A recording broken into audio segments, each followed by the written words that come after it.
dibuka. Misal, dari Nabi itu kan ada dua jenis. Ini penting nih, detail ya. Dari Nabi ada dua jenis ajaran. Contoh untuk fikih ya.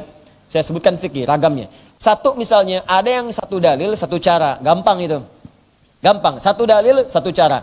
Kenapa disebutkan satu dalil, satu cara? Karena semua umat itu diduga bisa melakukannya. Semua sama, nggak ada yang susah.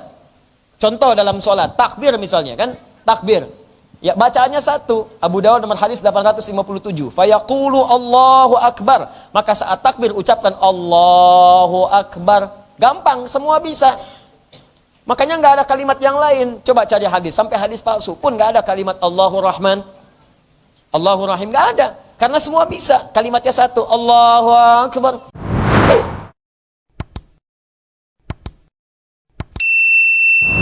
Kita akan lanjutkan kajian kita. Kita berhenti dengan mengenalkan tadi Al-Imam Ibnu Katsir rahimahullah, dari mulai nasab keilmuan beliau yang madhabnya tersambung kepada Al-Imam Asy-Syafi'i, ya, Muhammad bin Idris Asy-Syafi'i, yang lahir tahun 150 Hijrah. Beliau lahir saat Al-Imam Abu Hanifah wafat. Al-Imam Abu Hanifah An-Nu'man wafat tahun 150 Hijrah.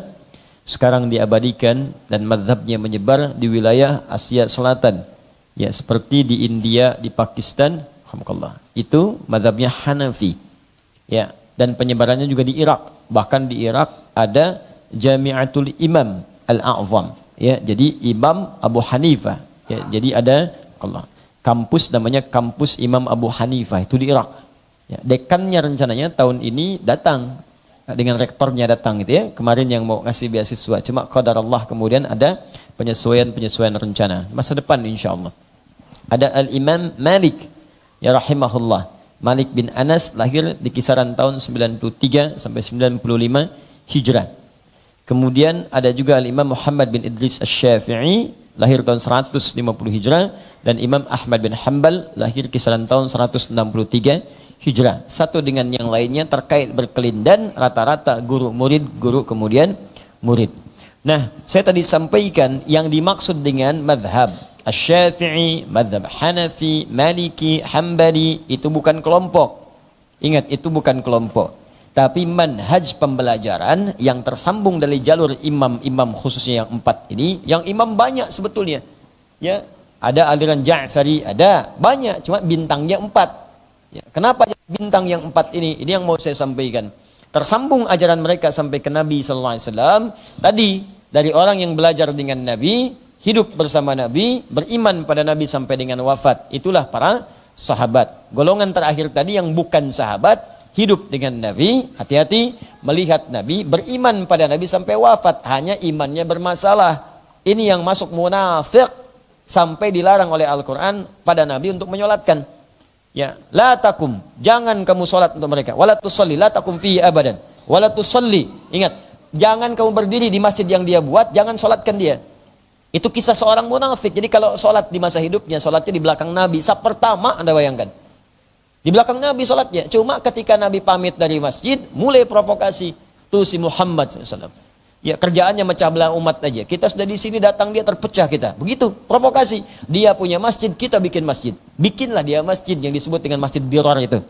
Yang kemudian turun ayat mengatakan di At-Taubah itu bukan masjid, itu tempat kumpul-kumpul untuk kemudian melakukan makar terhadap Nabi SAW.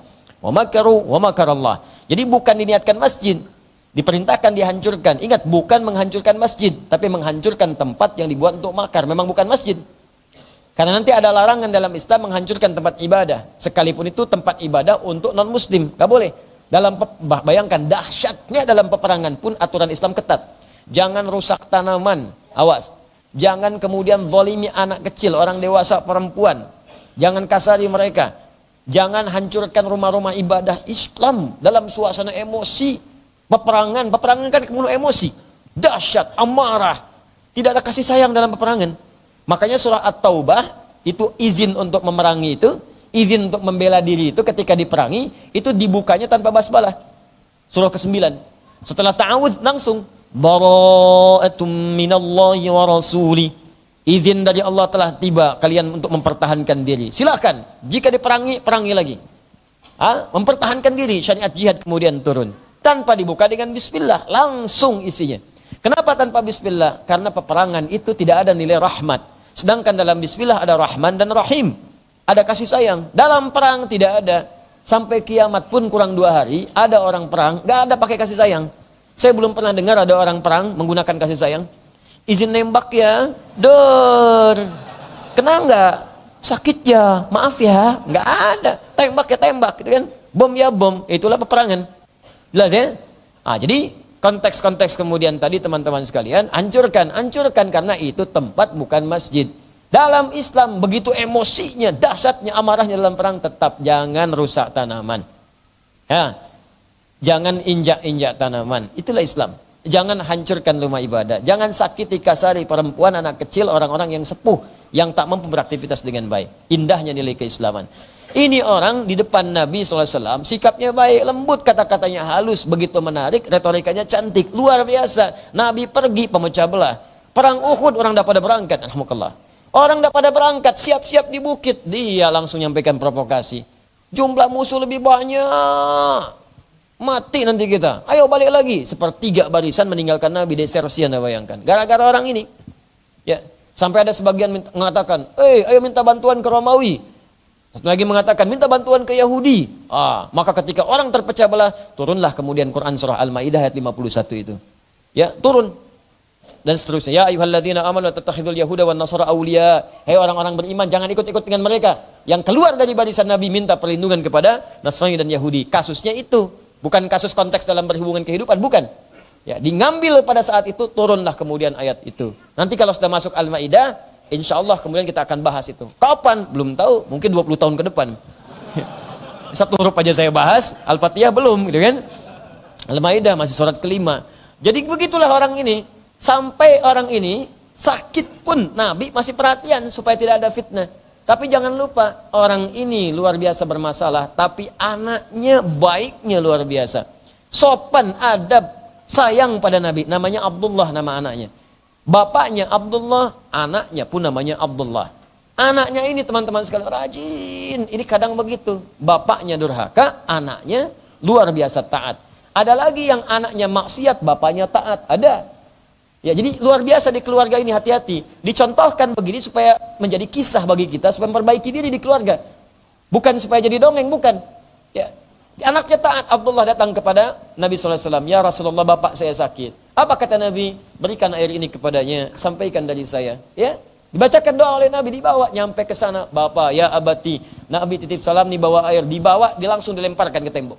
Bahasa kita lemparkan lah. Apa sih Muhammad SAW? Ya, cari perhatian saja, lemparkan.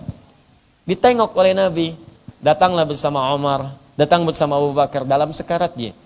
Dalam sekarat itu pun ketika Nabi tiba masih kolokan juga.